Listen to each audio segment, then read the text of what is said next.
Hi again then guys, and welcome to another installment of the Automotive News Roundup, and this particular story, which some of you may have missed, it is a slightly more obscure vehicle, was actually suggested to me by a very well-known member of the community, especially on the Discord server, which if you're not a part of, you should be. We have a lot of fun discussions over there, voting polls, all that kind of stuff, and that is of course Maverick. He suggested this particular vehicle to me for an installment of the Roundup, and it's technically a vehicle which is kind of resurfaced as a reimagining, or albeit a very similar one, to a car which came out a little while ago. And it was actually developed under the guidance of the same guy, a guy by the name of Kevin Czinger. Now, the first vehicle that he produced with this style was called a Divergent Blade. It looks very similar to this car, but a more toned-down version, and in a similar way actually to how the full carbon fibre Tramontana R look different to the initial Tramontana R concept in silver.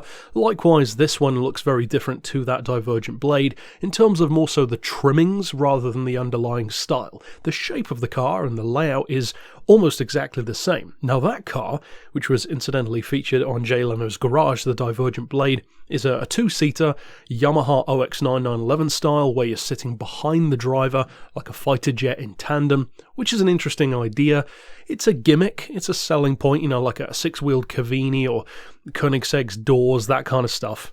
But one of the key points that vehicle really hung its hat on was the fact that it was 3D printed, the body, the chassis, etc., and this vehicle carries that over. Now, it has a new name, but it's still almost entirely designed and built in California, and it's going to be, according to the brand, Czinger, of course named after its owner, a top-tier hypercar contender with a hybrid powertrain.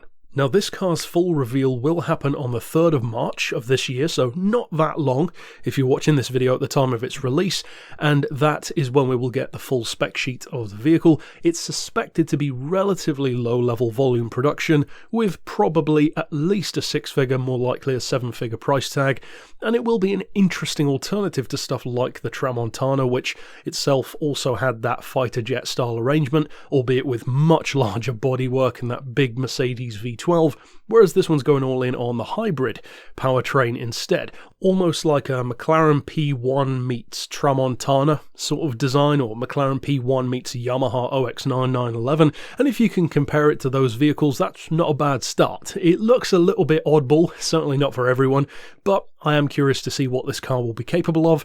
I seem to recall that Jay quite liked the original idea, the Divergent Blade, in that episode, so we'll have to see how this one compares. Doubtless it will be quicker. The carbon fibre wing, etc. would suggest it certainly is, so we'll have to wait and see. Ultimately though, that's it for this bit of news. Of course, stick around on the channel for more, and chances are we will probably discuss this car again in future when we hear more about it. But that's it for this instalment. Click here on screen to see all the previous news bits that you might have missed, and for now, as always, thanks for watching.